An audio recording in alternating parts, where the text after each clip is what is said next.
I can say is that in order to like help prevent this repetitive cycle of violence, which the system often like continues to repeat. We need to understand that there's one important factor. You know, there's this reentry thing, and there's this whole, you know, issue on the health and public health concerns. But I love that she touched the point that I really want to touch, which is the healing part of it all, which we all have our own healing to do. We can't help heal others if we don't heal ourselves first.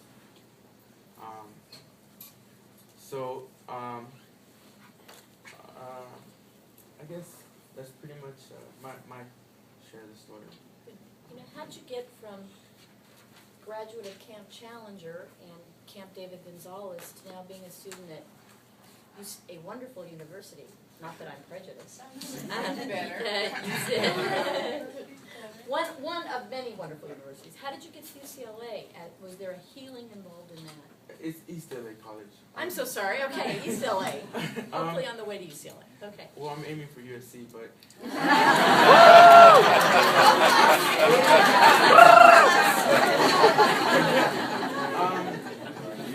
It's all right.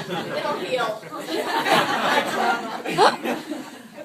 Honestly, I realized that death or prison was not the choice that I wanted to pursue. I didn't, you know, I realized at 16 I had an incident.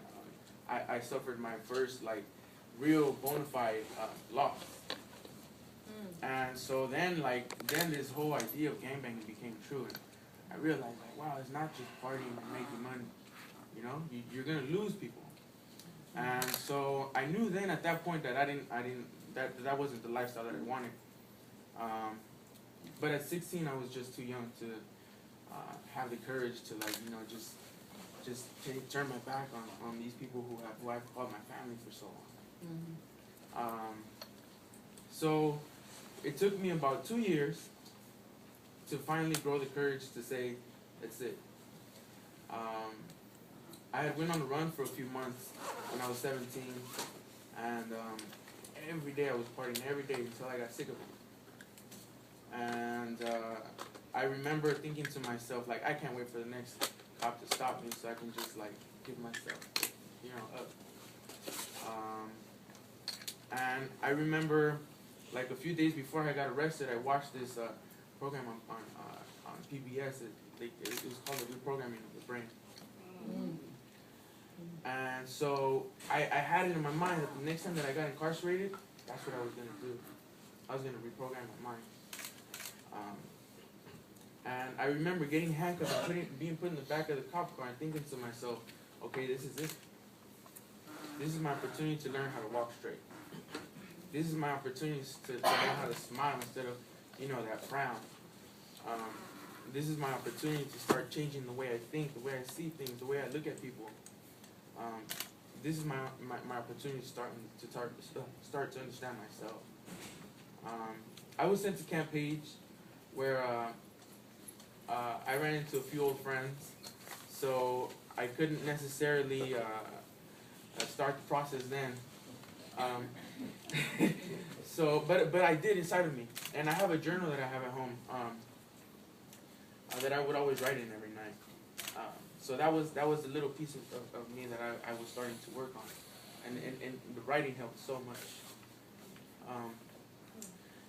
I got into an incident where I was in danger of catching a very serious charge for assaulting the staff. I spent 2 weeks in the box while I was awaiting what decision the camp was going to make as to what was going to happen to me. And I remember those 2 weeks sitting in the box thinking to myself, like, wow, what happened to that idea that I had when I first got arrested of changing my life? Or becoming a better me? What happened to that? Now I'm facing a possible long sentence. I might be going to prison for this. That's what I was thinking. And honestly, I felt that I said, fuck it, this is the time where I'm going to go hard or go home. Yeah. And a few days before they came and they told me what was gonna happen with me, I told myself, you know what, Jesse?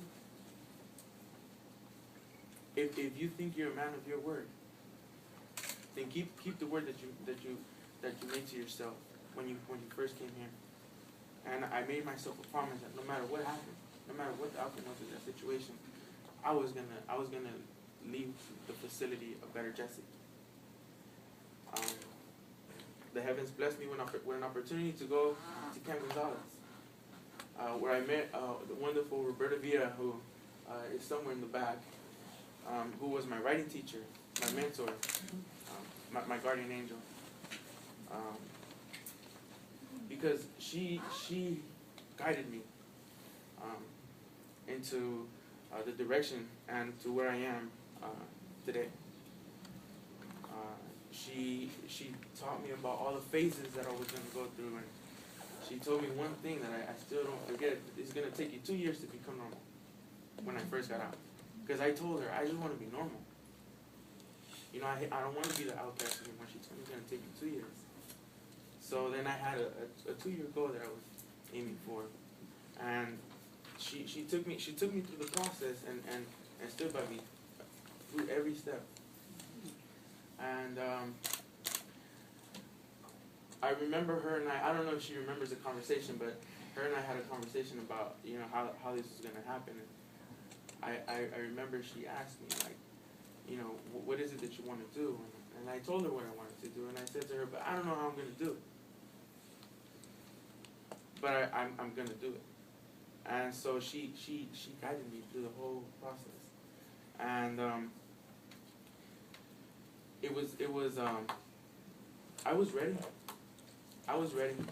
And that's the most important piece of it all, is you working with these youth, and a lot of the time we want to force this so-called change on them. And it's very difficult if the person is not ready. So that's really where it all happened for me. This is, I'm gonna ask you to hold questions till the end, because I want everybody to talk. But what Jesse has, It's not a question, it's a request.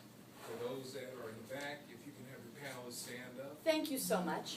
Yes, we're gonna do, please, and I'm gonna have you stand when you answer questions, because I'm gonna force Veronica to stand up, but I'm